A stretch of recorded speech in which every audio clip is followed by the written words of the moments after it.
Good afternoon, everybody. Thank you so much for joining us for this fabulous webinar.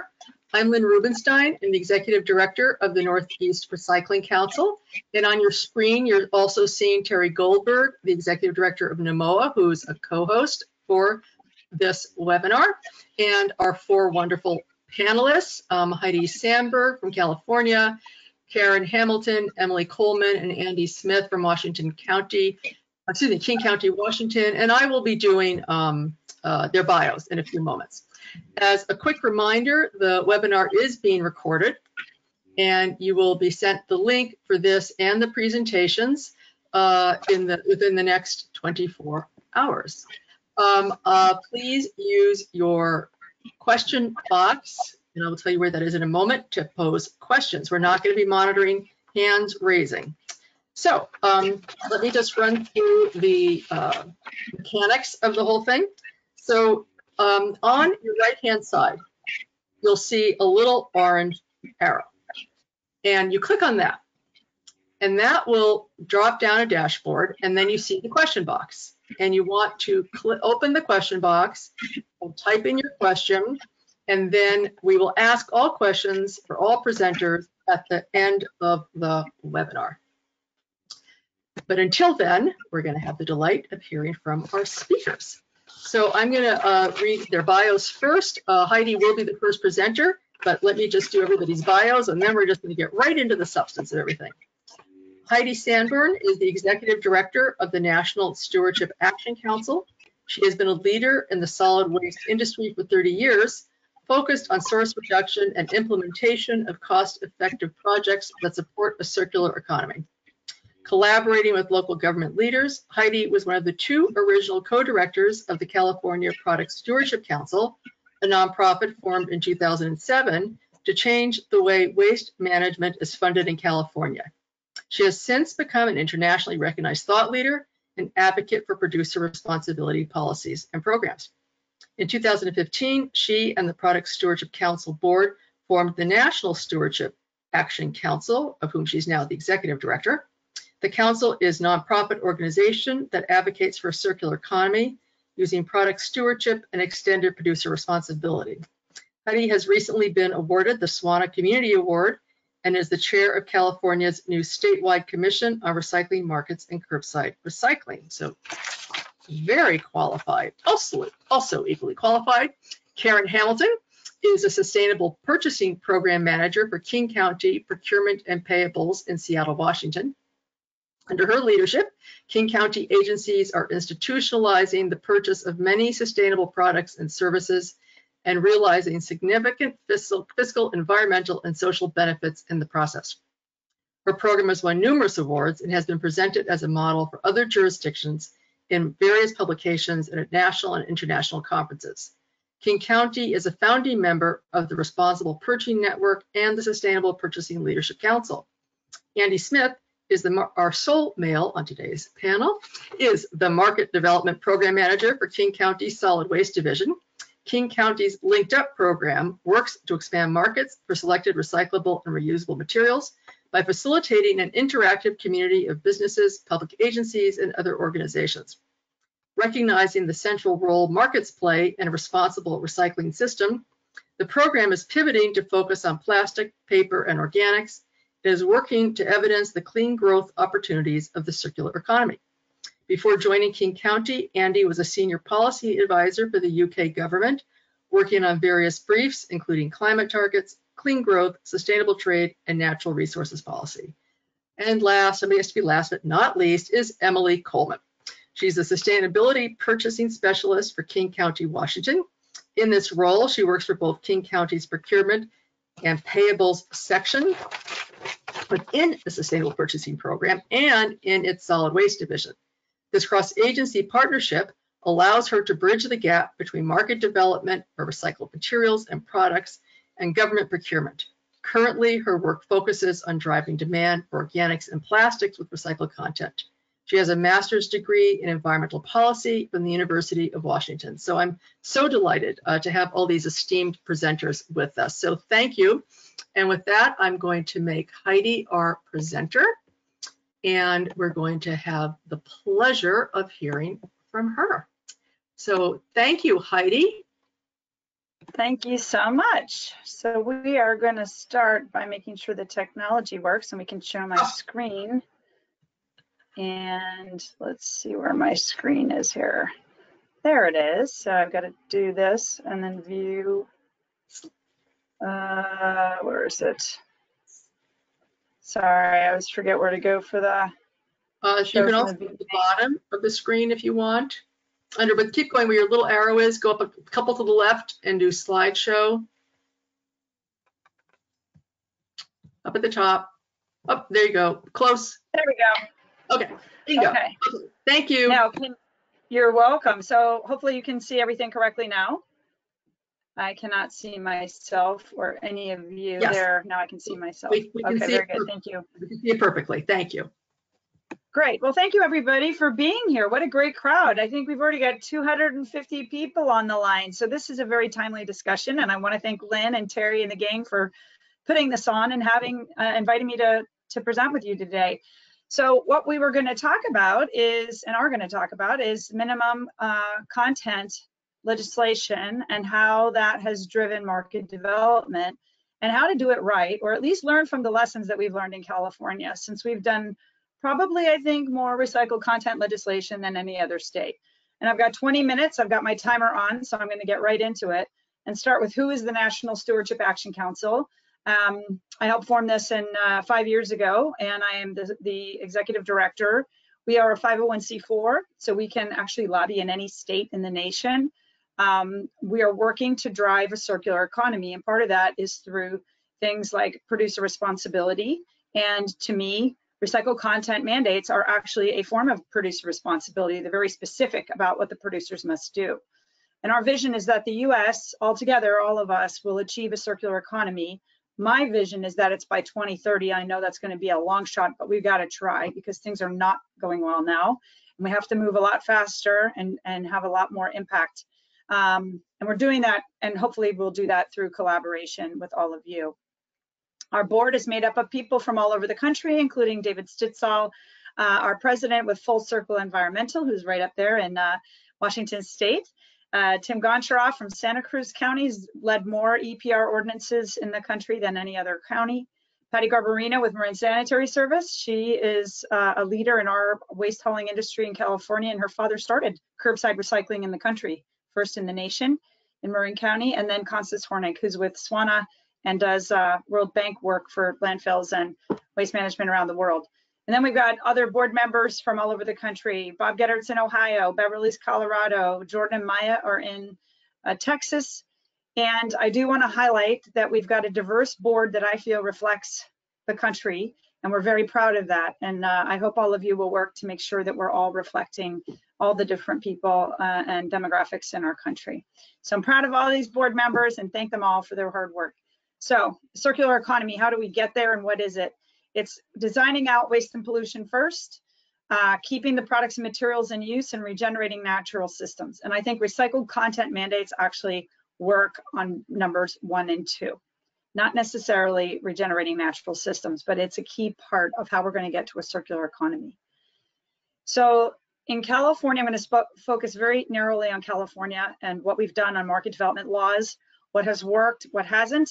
We've got a lot of voluntary efforts as well. I'm going to touch on just one of them briefly at the end, and then talk to you about the pending legislation we have on the governor's desk today that has a new recycled content mandate. And I'll start with our state agency Buy Recycled campaign. This campaign, believe it or not, was passed in legislation in 1989. It's 31 years old. And it's a joint effort between our state waste agency, CalRecycle, and the Department of General Services to require purchases made by the state include post-consumer recycled content products. It requires annual reporting. The initial program has only covered 11 categories of materials, and I will talk about that. It's at least 50% of the purchases of the state must have this recycled content mandate be met. Again, that starts really carving into the impact of the bill, and it's minimum recycled content requirements per category. And because our state is so big, we have big dollars to invest in driving this part of circularity and market development. So you can see here, this is from the annual report in 1819 by the state, that and the compliance rate is in that third column. But the SABRC compliance spending is much higher in some categories of products than in others. So the products, the 11 products I mentioned, are on the left, including antifreeze, organics, glass products, metals, etc. Then the total dollars that have been reported by state agencies in those categories of what they've purchased, the total spent that are compliant with the recycled content mandate is the next column. And then that second to last column is a percent of compliant spending. You can see at the bottom, we've got tires is only 6% compliance, with the high of 93% at the top with antifreeze. Wild differences. So clearly this is not 31 years later. We have not maximized the use of this program. I'm going to talk about on the State Recycling Commission what we're going to do about this. And again, not even all the agencies are reporting to the state. So there's a lack of enforcement. So compliance, again, in dollars, is that 80% of the total dollars spent were compliant, which is good. And that's $336 million of purchases, which can drive a lot of good behavior and circularity, but 20%, 82 million is not. So we've still got a long way to go, even with a 31-year-old program, which tells me it needs an update. SABRC, state agency by recycle campaign purchases versus the statewide product purchases are very small. It's only 13% of state purchases of $2.6 billion.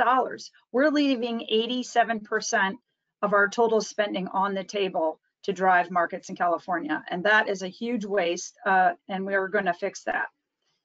So opportunities for improving this program are that we're going to clarify that this program covers all purchases of goods by the state agencies and our contractors. That is not in the current procurement standard. That it includes service contracts where the contractor is purchasing reportable products again. Revising the product categories, because we've only got these 11 product categories. They're very limited. We want to expand that. And then limit recycled content purchases and update every 3 years at a minimum. Removing the requirement to purchase only when it's available at a lesser cost. That's not necessarily helping to drive new markets. As you know, they start more expensive and then the prices come down, just like solar panels. Codifying CalRecycle's established process on how they do this for non-compliant agencies and provide more enforcement tools, which is needed. Their annual mandatory online training for procurement officers, that should happen. And then clarifying the definition of compost. They're currently saying that organics have 85% recycled content, and that doesn't even make sense because obviously it's 100%.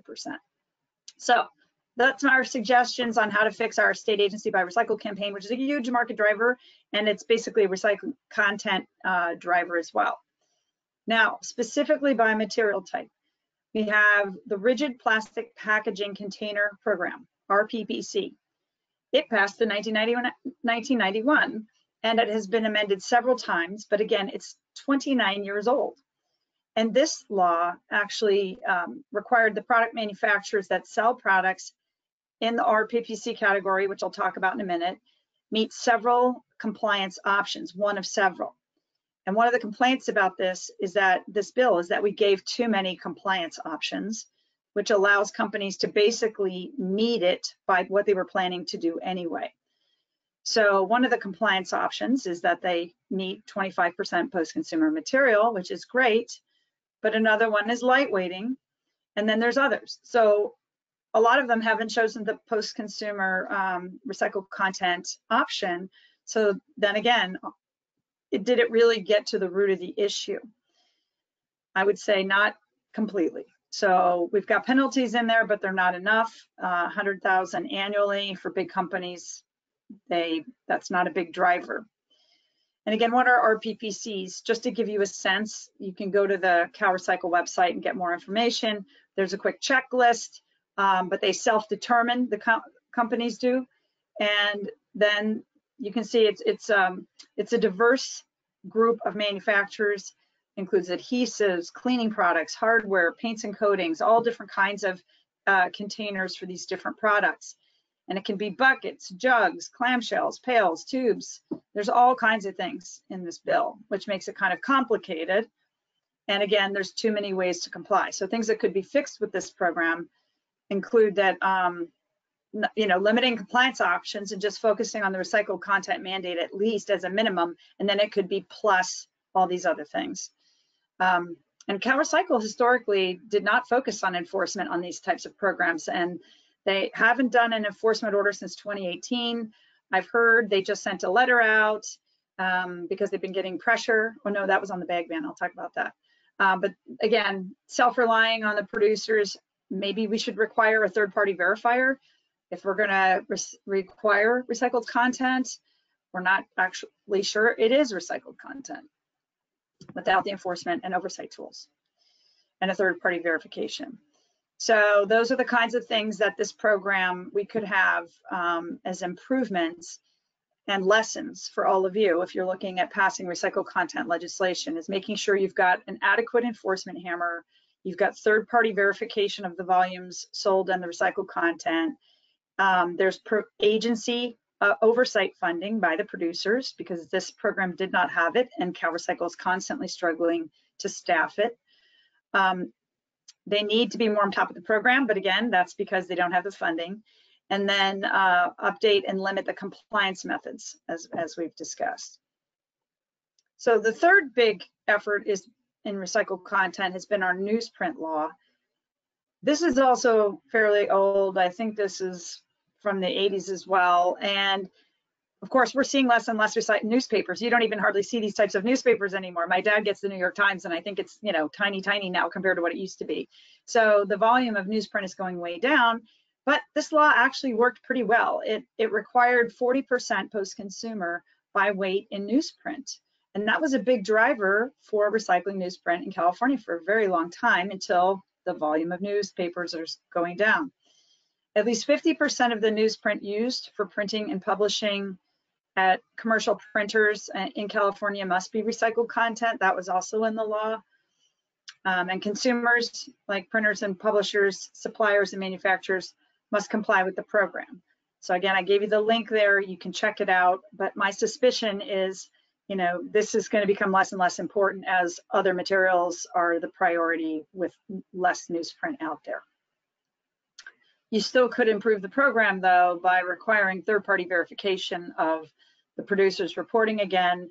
The hammer, one of the hammers is fining, but you could ban the sale in California for non-compliance, which is always a very big hammer because we're such a big state, 14% or 12% of the market in the US.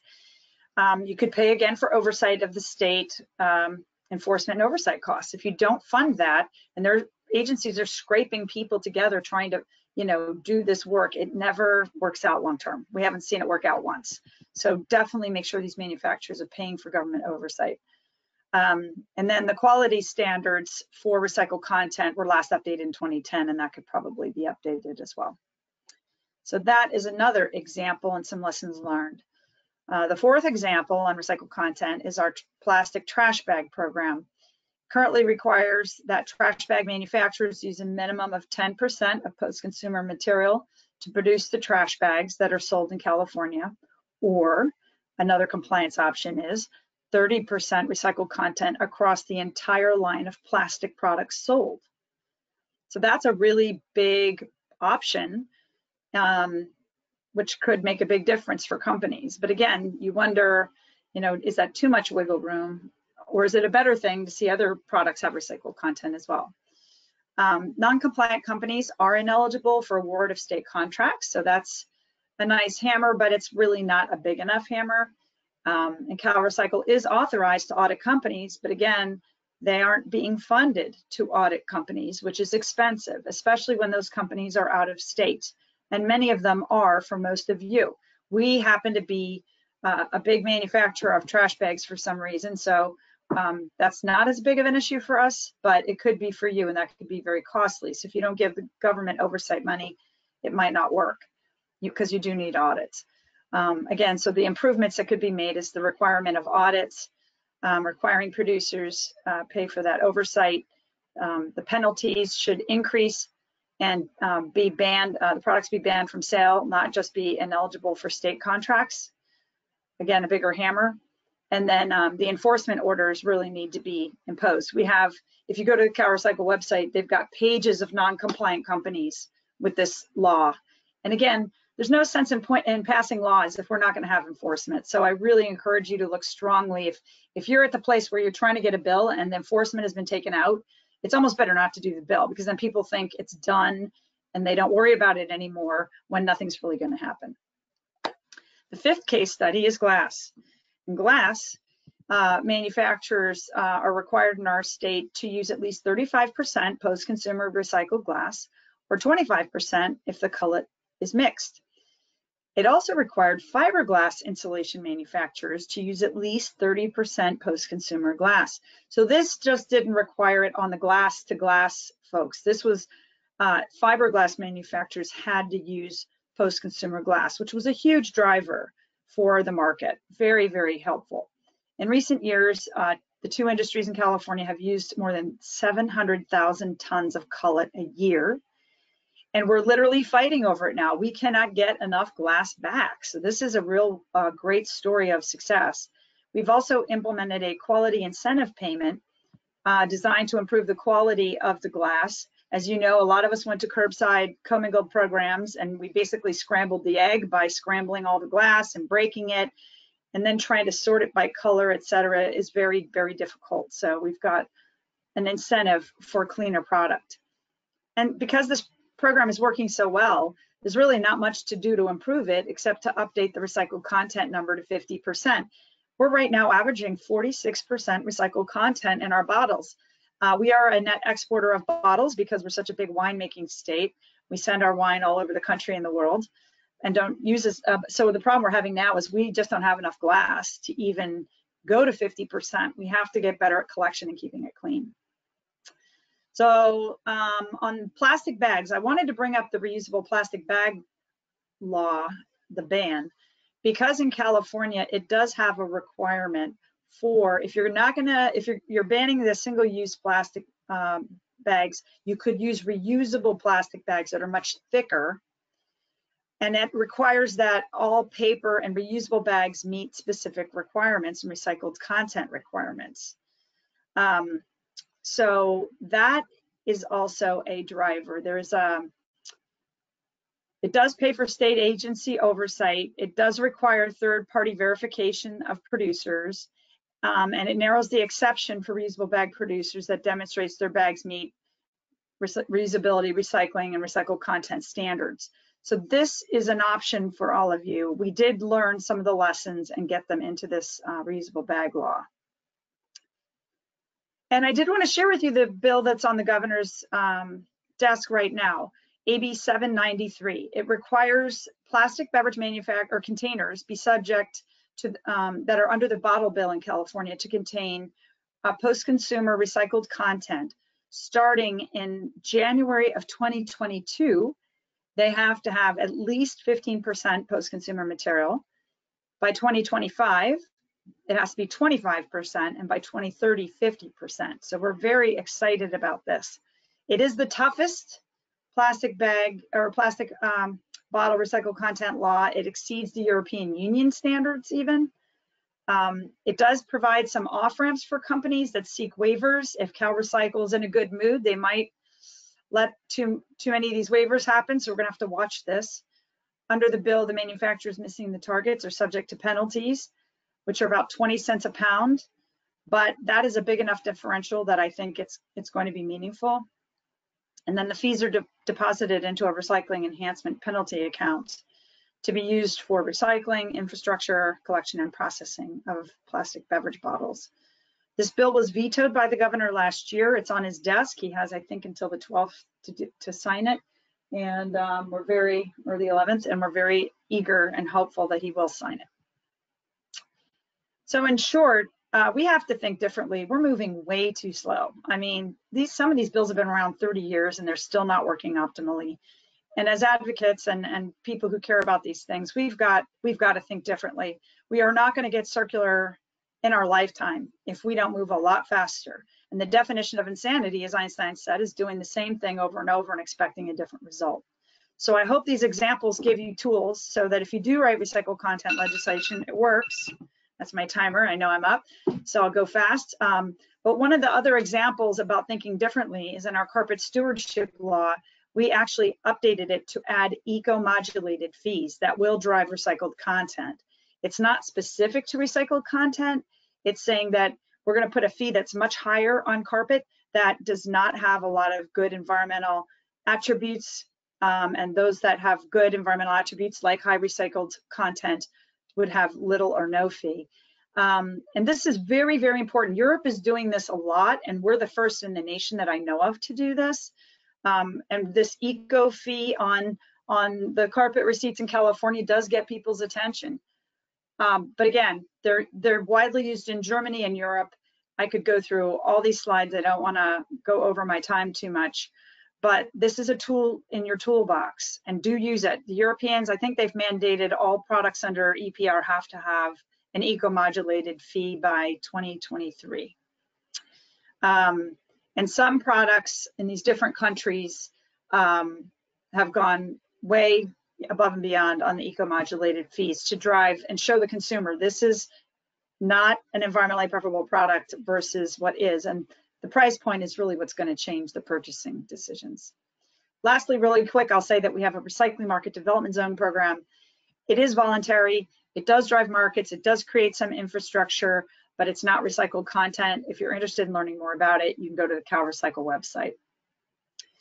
But I did want to share with you, as chair of the California Statewide Commission on Markets and Curbside Recycling, we are taking comments from anywhere and considering them, because we're going to be giving recommendations to the California legislature on recycled content and anything that's going to help us solve our waste problems by January 1st. So I would encourage you to go to this website, sign up for the listserv. It's very easy. Type your email in and they'll send you automatic updates when the agendas are posted. And you can also submit comments. And it's very easy to submit a comment and a suggestion of a policy we should consider recommending to the legislature or also to CalRecycle. So it could be regulatory changes or policy changes at the state level. And again, this is the public comment portal, and I'm sure that this PowerPoint will be made available to you. So just thinking, that leaders think and talk about the solutions, followers think and talk about the problems. So I know and have confidence that all of you are the leaders in talking about solutions, and recycled content is one big one, trying to get us to circularity. So thanks again, Lynn, for the time, and I'll look forward to taking questions. And Thank you, Heidi. That was fabulous. And there are a number of questions, but we're not going to ask them yet. So just a reminder to people that there's still an opportunity to post your questions in the question box, and that we will be asking questions at the end. And yes, Heidi, all of the presentations will be posted in addition to the recording and made available. So people could go back and absorb more of the information in your slideshow as they have the time. So with that, we are going to welcome Karen Hamilton from King County. And Heidi, thank you. And I'm going to recommend you turn off your camera. Thank you. Not that you aren't gorgeous, but there you go. Okay. Hello, Karen. Take it away. Thank you. And Heidi, can you turn over the presenter controls, please? I already hit the stop showing screen. That's okay. I'll do it. Don't worry. Yep. Hang on. Well, thank you, Heidi, for giving that California perspective. That's really helpful. We always look to California to lead the way, and hope to do the same in Washington. And to the attendees, welcome and thank you for joining us. I'm going to kick off the local perspective of recycled content legislation and policy in King County, Washington, which is the area surrounding the city of Seattle. My name is Karen Hamilton, and I'm going to talk about the state and local context and actions and successes so far. Then I'm going to turn it over to Emily to talk about the current state and prioritizing our actions. And then finally to Andy, who will talk about future plans and partnerships. Next slide, please. So I can't talk about local government without setting the context that Washington State helps us set the stage for with requirements and guidance. There are several laws that are applicable to recycled content requirements, and many of these go back to 1992. The state created requirements for themselves to increase the purchase of recycled content products, including anything from recycled paper to re-refined motor oil, latex paint, tires, etc. They also required a bid preference for recycled content items, and later on they added 100% recycled content copy paper requirements.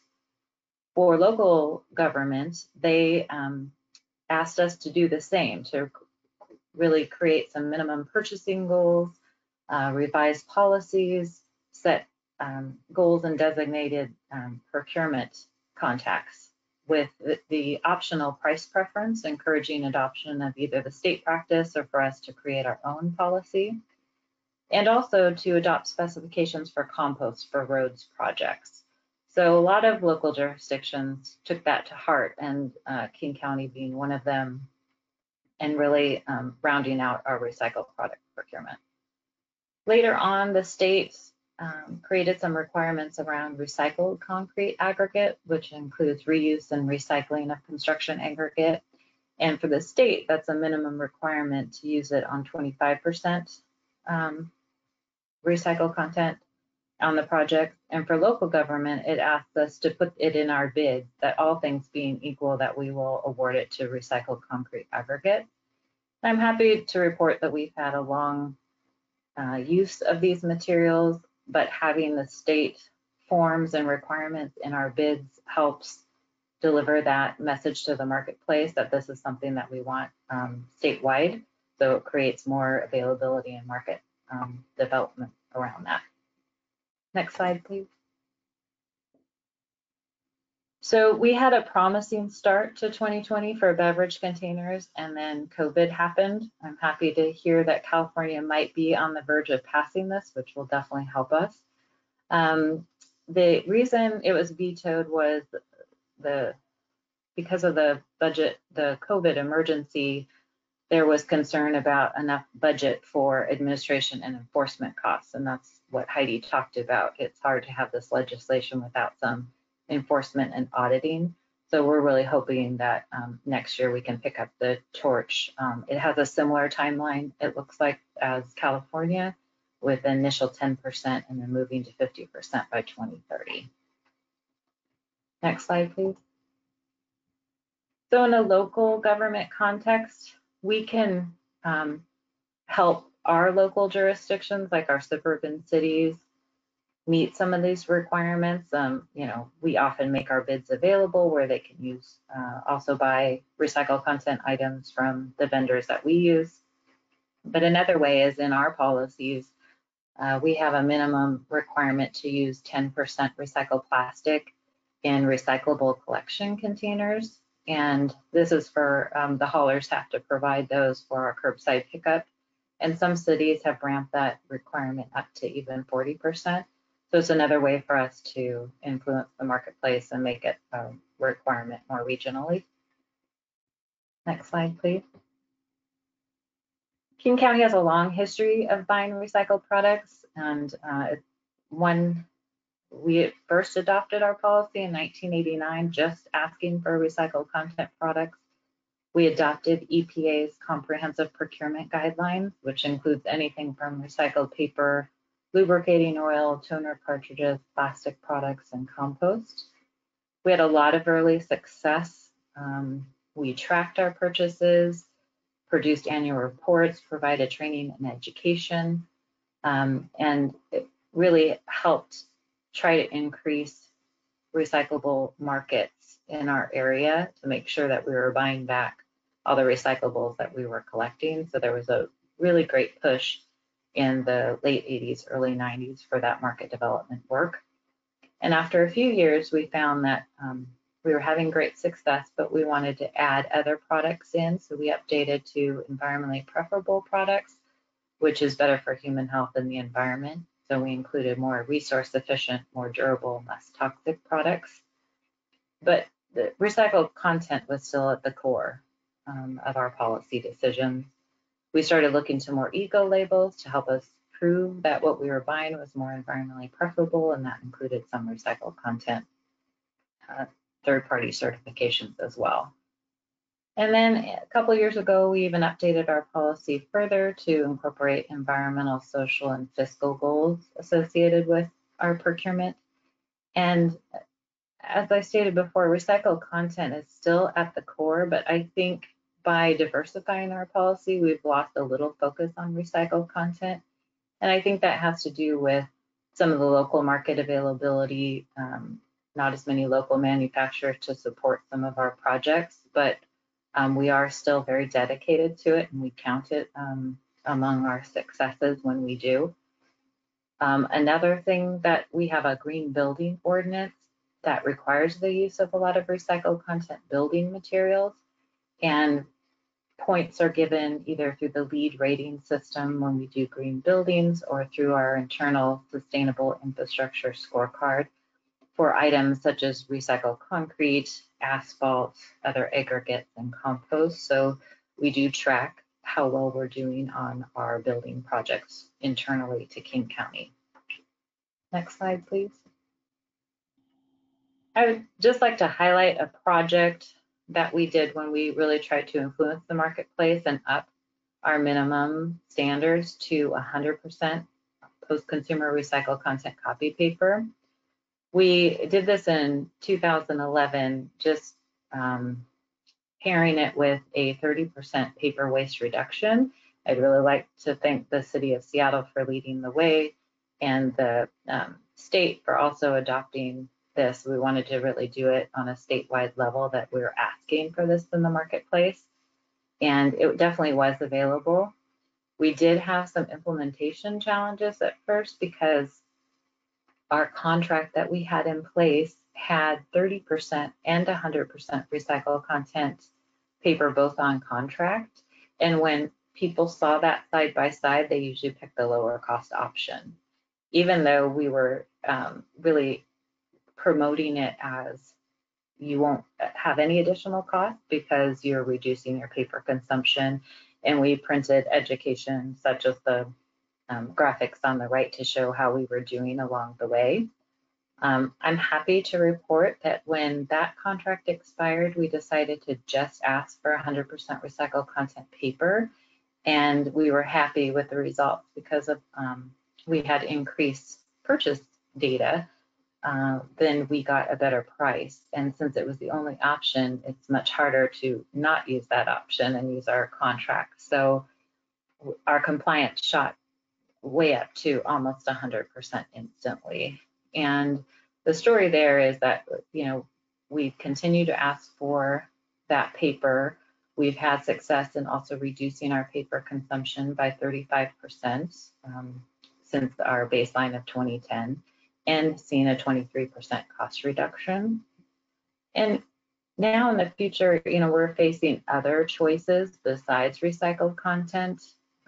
We look to, there's non-wood fiber sources, there's other carbon neutral products, for stewardship certified type products. And I think we're at a turning point where we've mandated some things in the past and found success, but we are definitely needing to refocus to keep recycled content top of mind. And with that, I'd like to pass it over to Emily to discuss the current state for modernizing and prioritizing recycled content. Thank you. Thanks, Karen. Let me switch the slide. So as Karen mentioned, we have learned a lot of lessons over the past few decades, and we want to integrate these lessons into new approaches and avenues for tackling recycled content. We now know that markets became overly reliant on exports, and because of this, our market development programs weren't focused on the major materials like paper and plastic. So now we must refocus our efforts and our policies to ensure that we're building and maintaining these markets regionally. Climate has also become a major focus and policy driver in our region and across the country. And there are some other priorities that have become important focus areas since recycled content's beginnings, like Karen mentioned. And we must weave these into our recycled content development work. And another example of this is equity and social justice.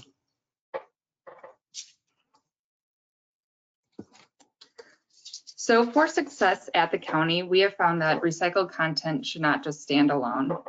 It should be incorporated and aligned with other policies, plans, and initiatives to ensure that it isn't pushed to the side. Two very natural fits for this included recycled content initiatives that were in our Responsible Recycling Task Force and in our Zero Waste of Resources planning. The former, which is called RRTF, was created to respond to China's sword. And they developed a number of recommendations for program and policy planning, which included both recycled content and market development. King County has a zero waste of resources by 2030 goal, which is in a county policy. And we're building out a plan to meet that goal, which should be finalized early next year. But a main part of that implementation of that goal is going to be recycled content strategies and market development. Next, the King County has a 5-year blueprint for confronting climate change, which is called our Strategic Climate Action Plan, or SCAP for short. The 2020 update is with our council for approval now, but it includes priority actions around purchasing recycled content materials and building markets for these materials. So a common theme is we're weaving this throughout many different plans and policies. Finally, King County has an equity and social justice plan, and historically our recycled content work has not focused on incorporating equity into its work planning, which we are making a conscious effort to change that throughout improving our contracting processes and building in more robust equity criteria into our market development programs, which will allow us to better align with this countywide initiative. So by weaving recycled content across plans and policies, we hope to ensure that this work isn't siloed and remains a priority across the county and the region. So those are just some of our high-level policy drivers that help support our work. And now Andy is going to go into more details on other strategies and the importance of our network of partners. Yeah, thanks, Emily, for that. You can go on to the next slide. I think it's useful to know a few things about market development to begin with. So King County's had a recycled material market development program for the better part of 15 years. And until China saw disruption to our market, the program was really focused on how to deliver kind of the broader zero waste goal. So the hard to recycle materials that we definitely want out of the waste stream, where there weren't either overseas or local markets to take the products or materials. So think sort of asphalt shingles and mattresses were really the focus of the program. So as Emily mentioned, the Responsible Recycling Task Force recommended that we switch our focus to the more mainstream materials of plastic, paper, and organics. The so-called sort of trilemma of materials that are in our waste stream that we have to tackle in order to get to our zero waste commitment. On paper, being responsive to that recommendation, we're working with consultant partners to deliver a paper market assessment to help shape the work. It will provide us with some hopefully much needed evidence, and we'll be publishing that later next month if folk are interested to view it. And generally, and maybe I would say this, but I think there's really first-class work happening here in Washington. I don't know if people have seen, but the recent plastics packaging study from the State Department of Ecology is a really great example of that. So really kind of, drilling down into kind of what the market conditions are and what the future might hold. But as Emily introduced, material markets and our work on them, as a local jurisdiction does not happen in isolation. whether it's the climate crisis or the inequities in King County for Black, Indigenous, and people of color communities, and delivering waste are so closely tied together, we need to think of them in that way. So diverting material waste from the waste stream is a huge business opportunity. Implementing diversion without regard for either climate or the inequities that exist will only create more market failure for the future. That will ultimately mean that we have to take time and effort and crucially our resources in order to fix them. So we're now shifting our thinking about how these different but connected dimensions can be more integrated into our planning, both for the county and also with our partners. But we recognize that we don't have the tools to do that right now. And I think is the county's role. So we work with our city partners and the community and the private sector. We often find ourselves as a convener and influencer, and we'd like to be able to equip others to be able to do the same. So together with the City of Seattle and some other regional partners, we'll shortly be seeking consultant support to help update and deliver a new consumption-based emissions inventory to replace our current one.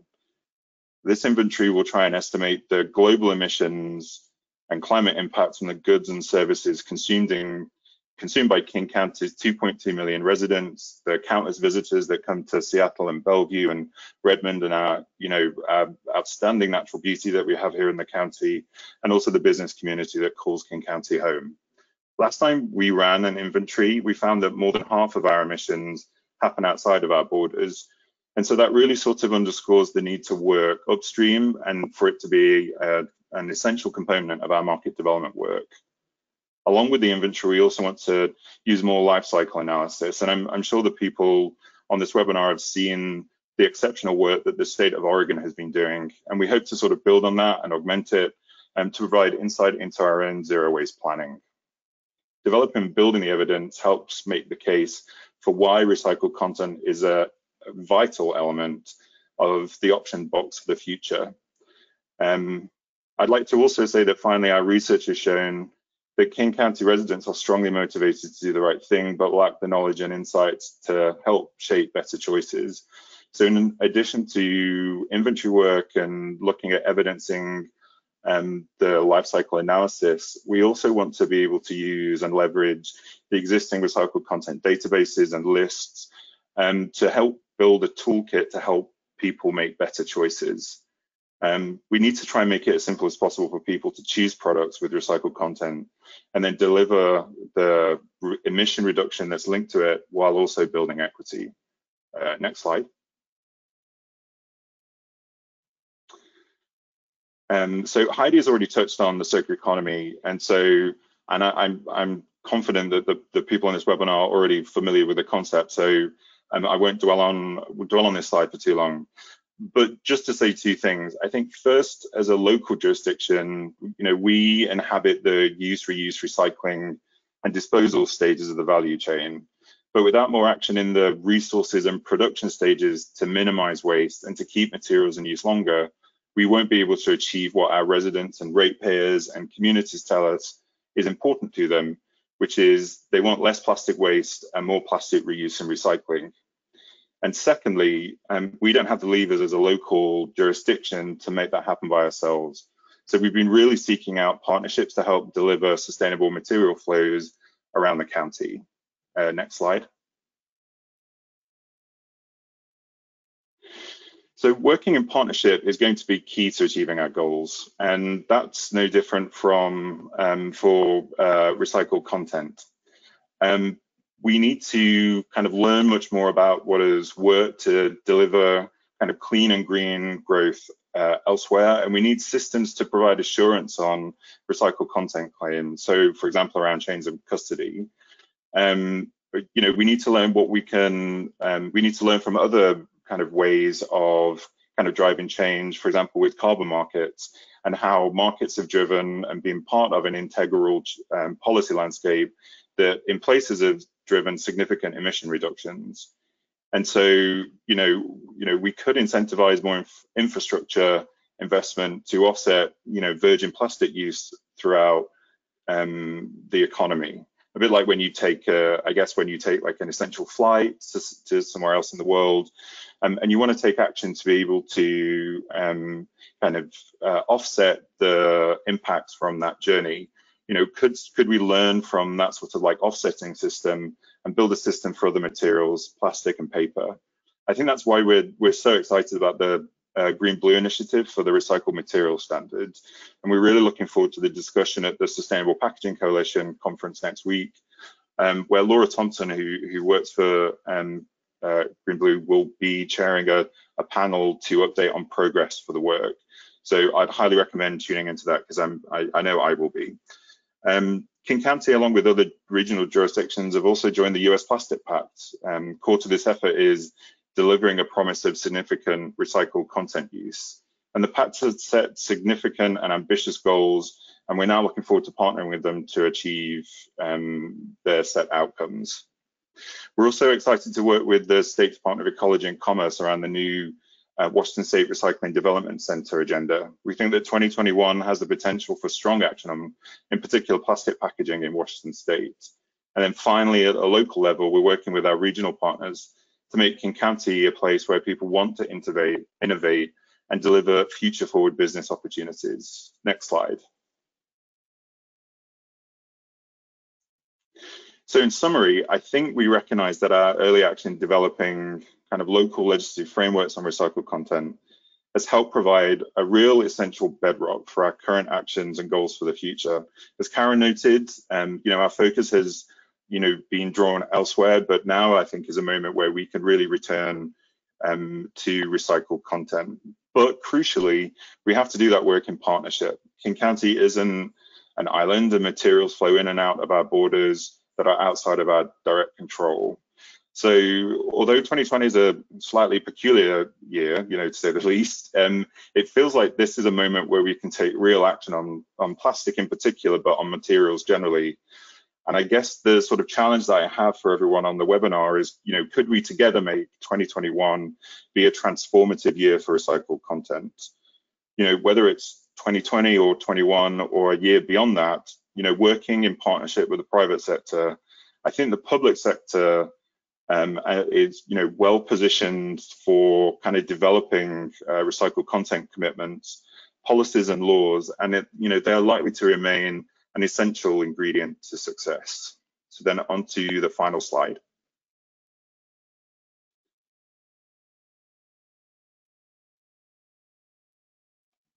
We've now got to the end of our presentation.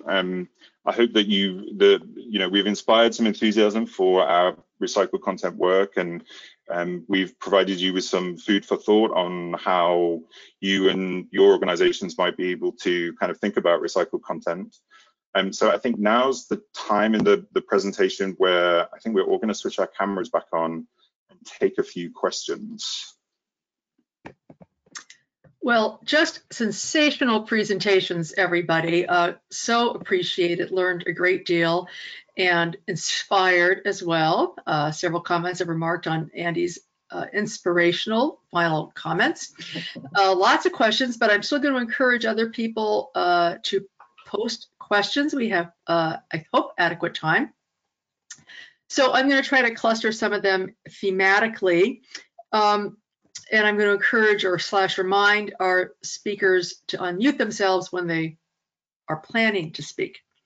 So we have some questions that relate either directly or indirectly to collection. So some of the direct questions relate to single stream and whether materials collected in single stream, and specifically glass was called out, are actually able to be used in new products. And Heidi, the question actually was first posted when you were presenting, wondering about the great success that we've seen in California with your minimum recycled content in glass, and is any of that glass coming from single stream? Yes, but it's not, it's very expensive because it's broken and it's not, you know, it's hard to sort. So if we want really cost-effective closed loop systems for glass, we're going to have to unscramble the egg and go back to clean sorting by color. And if you look at Europe, like when I was in Belgium, their recovery rates are very, very high for their packaging program. They had igloos in every single neighborhood. So everything went at the curb in a bag, a clear bag for all packaging except for glass. And in every neighborhood, as you left for the day, you would drop off your glass by color in the igloos and go. And then the manufacturers would come pick them up, and it was all sorted by color. So it was very, very easy to sort. And we've made it extremely difficult. And MRFs break the glass, they break in the carts, they break when it's going into the truck. So and then it's contaminating the paper. So now that it's not just the glass that's the problem, it's the paper. So we've got to get back to the basics and decide if we're going to continue to commingle. I don't see how we're going to get huge volumes of glass back that are high quality enough that are going to, and it contaminates the paper, which is a double problem. Great. So we have a companion question from a company who actually makes products with post-consumer content. And they note that there just isn't enough being collected. So what is the relationship or the opportunities for your initiatives, state, local, county, to support that? Having minimum recycled content mandates, requirements isn't going to accomplish what they want if nobody's recycling. That can be answered by anybody.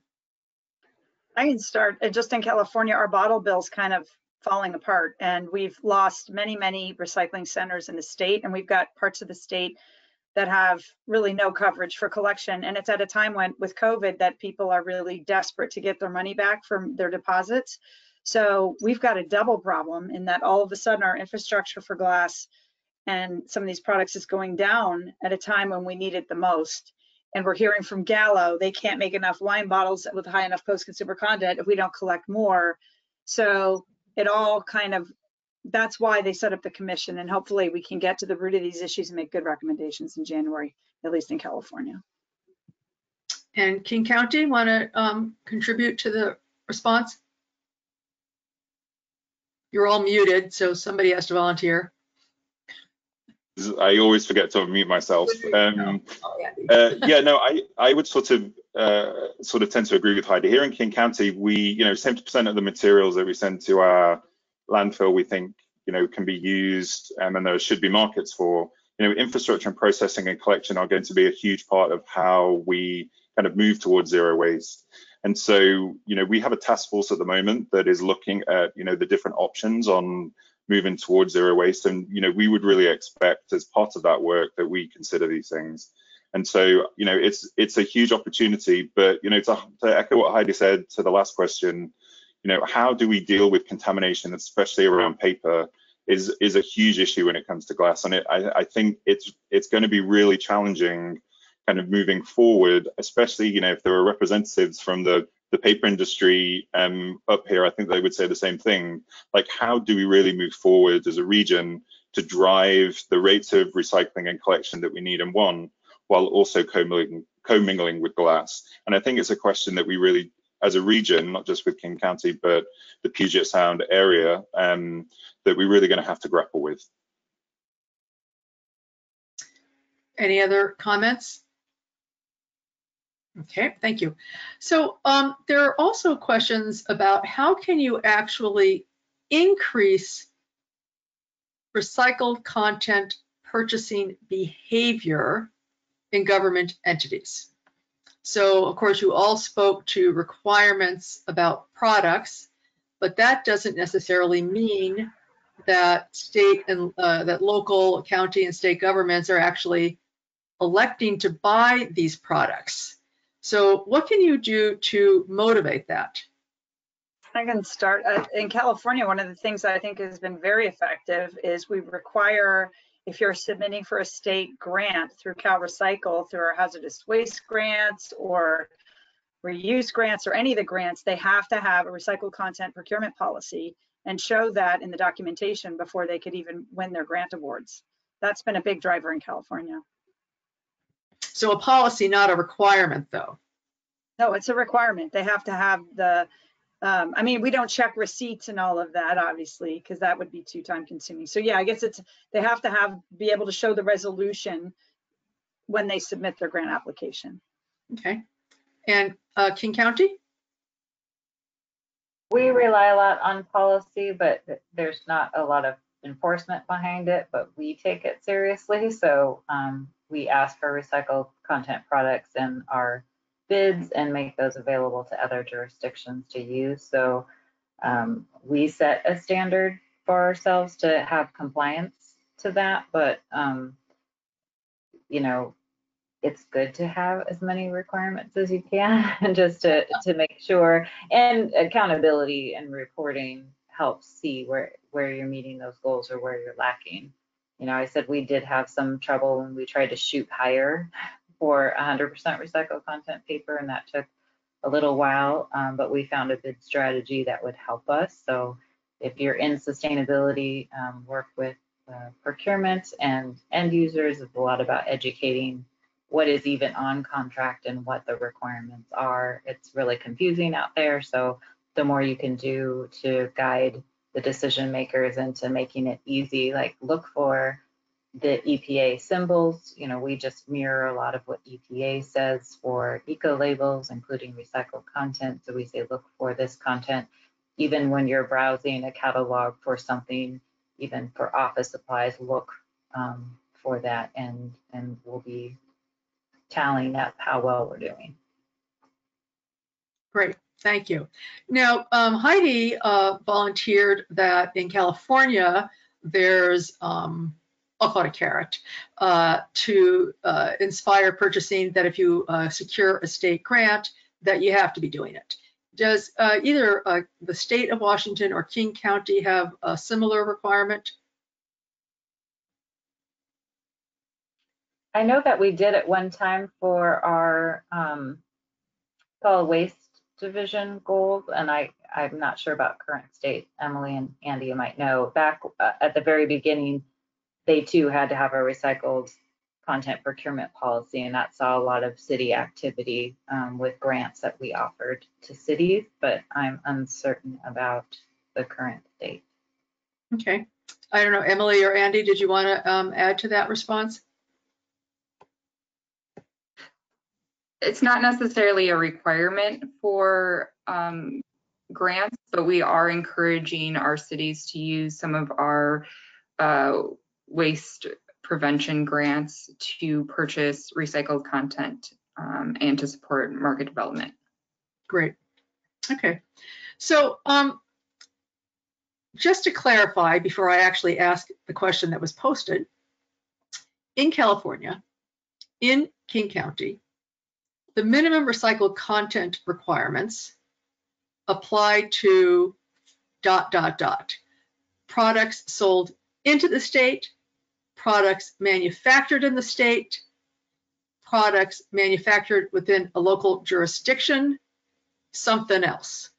So what does the requirement actually apply to? So why don't we start with King County this time? That's a good question. Most of it has to do with products purchased within at least the state, not necessarily manufactured within the county. Is the best that I can answer that. Okay. And Heidi, what about California? Depends on the program. So the state agency Buy Recycle campaign is clearly for what the state purchases. But the rigid plastic packaging container program I talked about, that is requires manufacturers that sell into the state. The same with newsprint.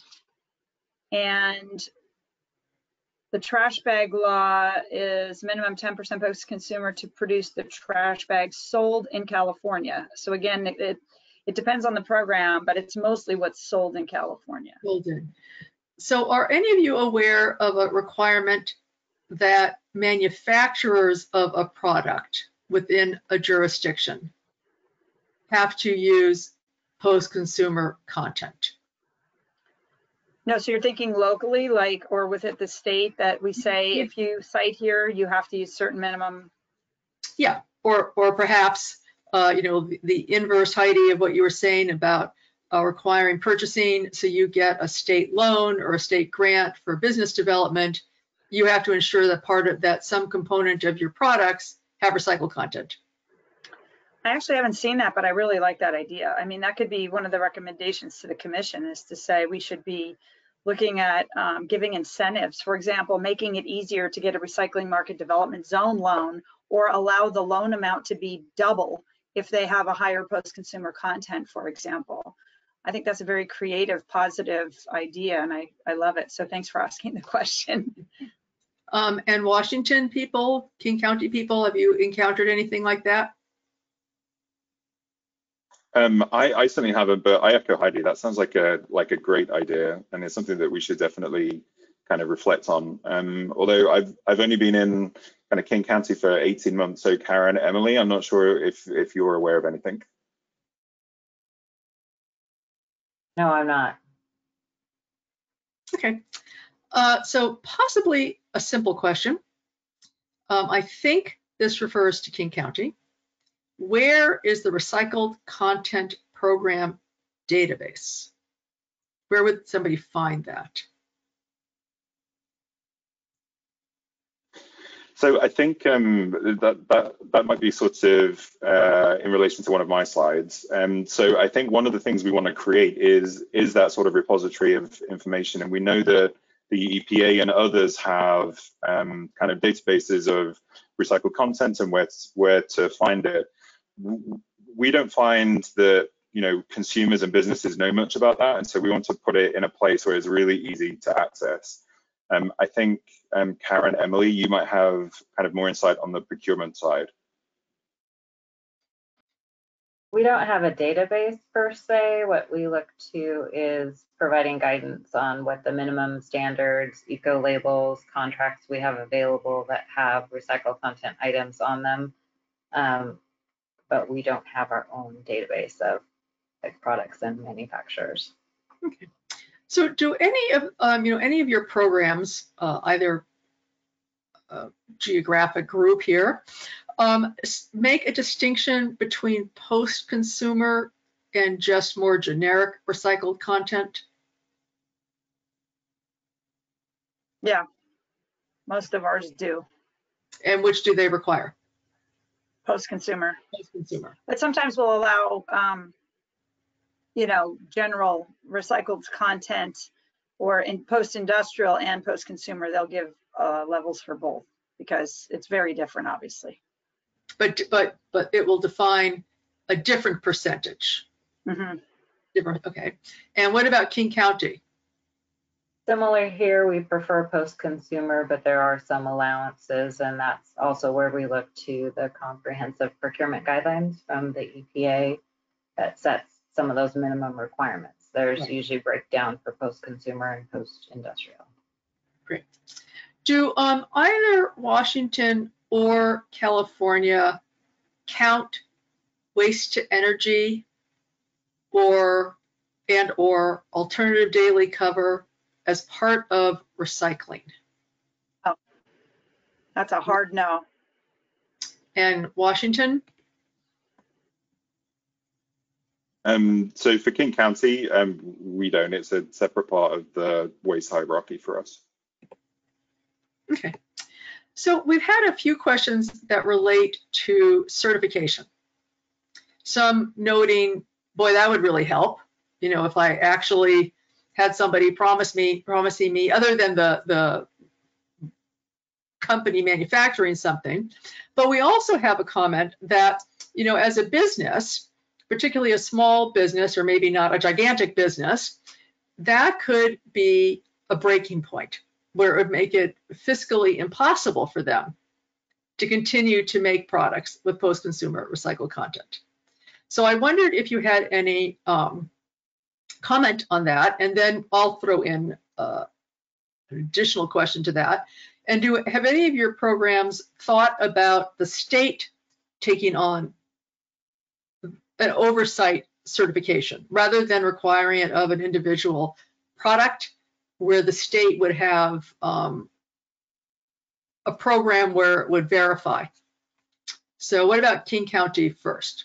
What about the cost for certification and the impact to a business? So for recycled content only, there's, I don't see many third-party certifications for that. There are a couple certifying bodies that do that work. So it's often not a requirement of our procurements because there's not enough competition, so to speak. Mm-hmm. I've never heard of the state wanting to take that on, but since there's no representative here, I won't promise anything. Oh, go ahead, promise it. Okay. It is hard. We have to take the company's word for it right now, where we have more leeway with other eco labels that can have a third-party certification for that. Those, requirements that for environmentally preferable products, not necessarily just recycled content. Mm-hmm. So it is a little bit lacking in certification right now, and so for recycled content. Okay. And Heidi, what's the perspective in California on this?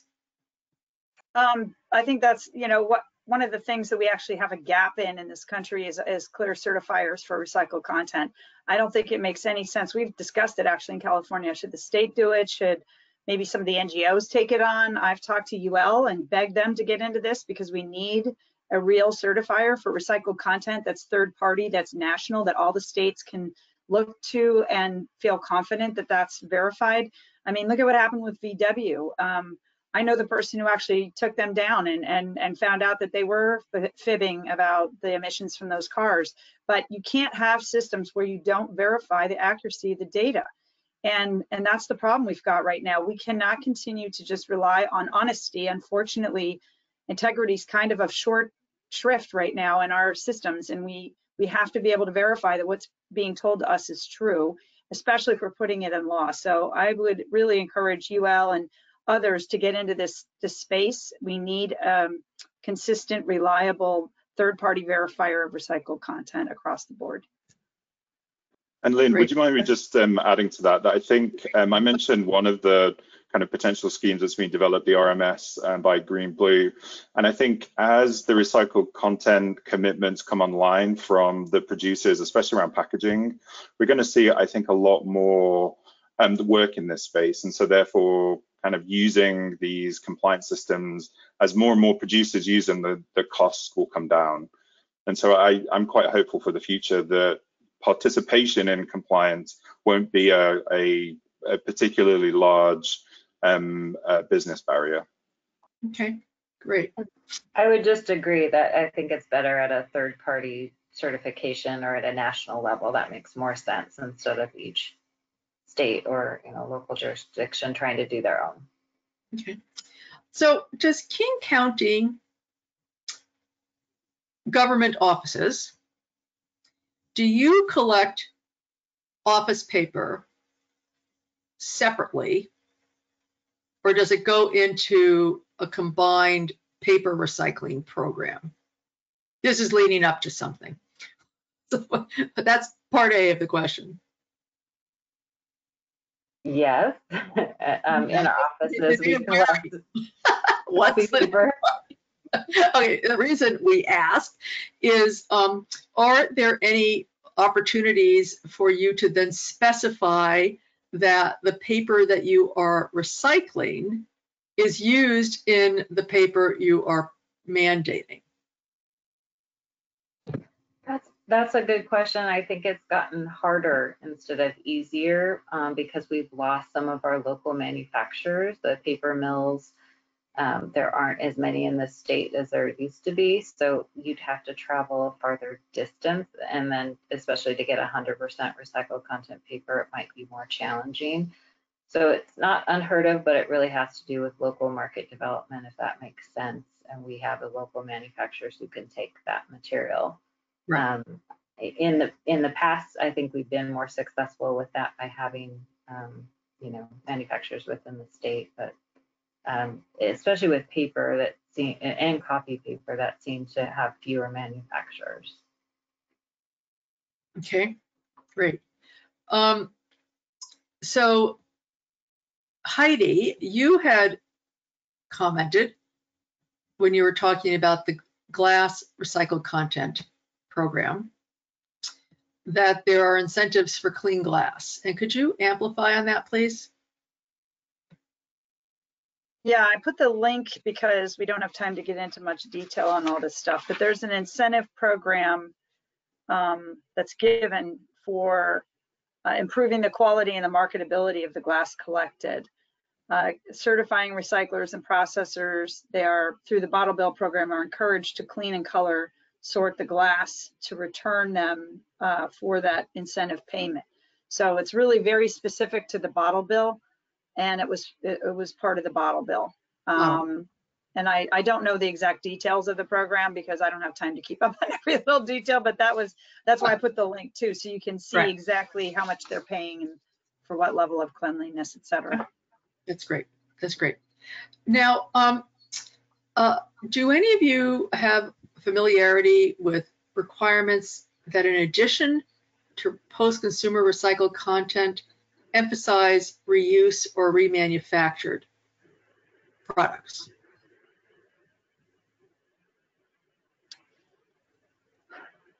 There's a lot of discussion about this, obviously. I would like to see, and this is a big discussion on the Recycling Commission, is how we really go upstream and focus on refilling bottles before we even get to the point of recycling the bottles and the glass. Refilling 1 pound propane cylinders instead of buying and disposing of them. And do we have policies that actually add fees maybe to the disposables versus, or incentives to the, and that's kind of the eco-modulated fee idea, is to put the real life cycle cost visible to the consumer in a fee that says, hey, this is not good and you're going to pay for it, and this is better and you're not going to pay so much because the costs are lower to manage it. I think there's a lot of discussion and a lot of hope. I have Andy's thought that next year could be a breakout year for action, depending on the election. And I'm just going to say it outright. Everybody needs to vote. If you think that what we do is not political, then I don't know where you've been, because everything we do is political. We deal with very big companies that have a lot of money to influence policy. And we need to have voices, hopefully partnerships with these companies so that we can work together, but sometimes we don't agree. I mean, the bottom line is they're answering to corporations, shareholders, and profit making. And we're sometimes trying to ask them to internalize these costs, and that goes against every grain that they have to make profit. So, but we can't keep externalizing these costs onto government and the environment. So we've got to have policymakers that will help back us up when we do suggest these policies, and hopefully companies that will come with us and see that there is better branding for those companies that lead.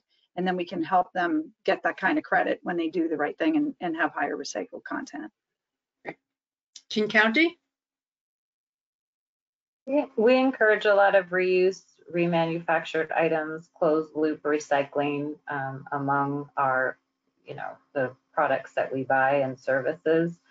But there's definitely more we could do to keep things in use, even through our surplus department, making sure it's redistributed in a good manner and then donated to nonprofits. We definitely want to do more of it and keep track of it. Great. So I have a last, probably relatively gigantic question. So I'll just advise the audience, unless more questions are posted, this will be the last question. So the price of purchasing products with recycled content, it's always been a matter of concern. It certainly has been a critical point of conversation in government entities, and at least it used to be that one way that government entities would cushion the blow would be to have laws that allowed for not buying something that was the lowest price, but some percentage of price cushioning. You can go 10% over or whatnot. But that doesn't require entities to be willing to spend that much more money. And we're also seeing that with increased, both the laws that you are proposing, where there'll be increased competition for recycled content. And Heidi, you alluded to the fact that early on that there's actually a shortage of materials for some products. And then we're seeing increased brand commitments. Let's say they're going to do it. What does that do to pricing and the potentially unintentional punitive impact on purchasers who would want to do it but can't do it? So I want to say, go ahead.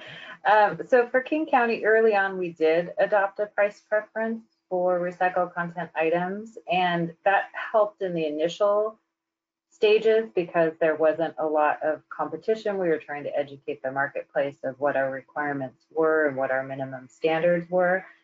And after a few years, we found that it became more of a crutch for us, because then people bidding knew exactly how much more we were willing to pay for something that was exactly the same that we wanted. So a better approach for us was just asking for that item and not comparing it to a virgin product. So I also gave the example for copy paper. When we moved to 100%, we got way better pricing when we just said, we want 100%. What will you give us in on pricing? Now, that doesn't always work, but the more you can be specific in what you want and what the minimum requirements are that you need, then you tend to get better pricing for it. And if you compare it with virgin products or more apples to oranges, you're really not going to get the good price comparison anyway. So that's how we found the ability to just ask for what we want and get better pricing. Okay. And Heidi? All right, well, dog wants a hug. I totally agree with everything she said. You've got to be careful because you don't want to drive costs up unnecessarily. But as I said on the One State Agency Buy Recycle campaign, I think that we've got to allow our state agencies to pay more to drive the market, because right now they're not even allowed to. So we want to leave it up to them. But again, the commission hasn't finished this work, so I don't know where we're going to actually land on our recommendations. But we know that for a fact, sometimes the early adopters, you have to pay a little bit more to drive down the pricing. I mean, that's what Tesla did. They started with these expensive cars, and now they're getting down into the price ranges that everybody can afford. But those that could afford those expensive cars helped drive the entire thing. And that's what happened with solar panels and other innovations. So I get worried when we require 3 bids. That's the other problem, because 3 bids is a problem when you've got an innovator who's by themselves and leading the market in some new really cool thing that might be a little expensive, but we're not also incorporating the back end costs. And I'm also urging us to look at the holistic cost. So if a state's buying electronics and they're only looking at the cost of the electronics, but they're not looking at how long they'll last or how much they have to pay at end of life to deal with them, then we're not really looking at the whole cost of the issue, just this little tiny piece. And that's what's leaving us in this box that we can't seem to get out of. So I encourage whole cost accounting. Great. Yeah, So, and there's other strategies. You know, we do have to accept low bid. So the strategy there would be asking for 100% recycled content instead of 30%, see what pricing you get. Other strategies could be more of a request for a proposal where you pair it with cost as just one of the factors. And we have to make the internal decisions as King County if that's what we want to move forward as a minimum standard and that we're willing to pay for it, because we can do a lot on the back end of that, the life cycle cost assessment or other factors. When, you know, we do this a lot with vehicles and other equipment where we're looking at long-term goals, not initial purchase price. So there's definitely some procurement strategies you can implement to help reduce those costs and not just say, we're going to pay whatever the marketplace says, but really try to be mindful of how to do that within your current laws and legislation. Great, fascinating. So a little bit of a switching gears. King County noted the importance of environmental justice in their remarks and in their initiatives. So what can local and regional governments do to drive environmental justice as a companion to market development? Yeah, I think that's a really great question. I think, going back to the basics, take a look who is involved in your policy and program development. Does it represent the communities that you serve? And then really look at the sort of like the business opportunity that comes from change. And then I would ask the question, how many BIPOC-owned businesses are involved in those discussions? What is the opportunity to sort of make sure that opportunity is exposed and felt by all? And I mean, starting from the very basic, which is the involvement of people, will help the policy development. I have to say, I have to hold up, our hands to say we don't have the answer to that. We don't think we've got it right in the past, but we want to make it better for the future. And so I think the process that we're going through at the moment is going to furnish us with hopefully the strategies to be able to do that better. So maybe ask that question in a year's time or 2 years' time, where we've had these discussions. I don't know if Emily or Karen, you have anything to add on that. No, I think the main thing is just listening to the community and bringing them in for decision making, and making sure when you bring them in that you are actually acting on what they bring to the table. I agree. And that's why we added, and I mentioned at the beginning, we've just added 4 new board members are BIPOC, people of color, and highly qualified. And we put the call out because we were not reflecting the community, and we feel like we are doing a much better job of that now, and they're at the decision-making table. So that's the key, because if you just look, I'm just looking here, I mean, all of us are white. We're not reflecting the whole of the community. So just, we have work to do in that area for sure. All of us. Great. Well, with that, I thank you. That was fabulous. I mean, I didn't mean to short shrift any of your amazing conversation or remarks. I will note that NERC has a conference coming up where environmental justice in the context of recycling and recycling markets is one of the sessions.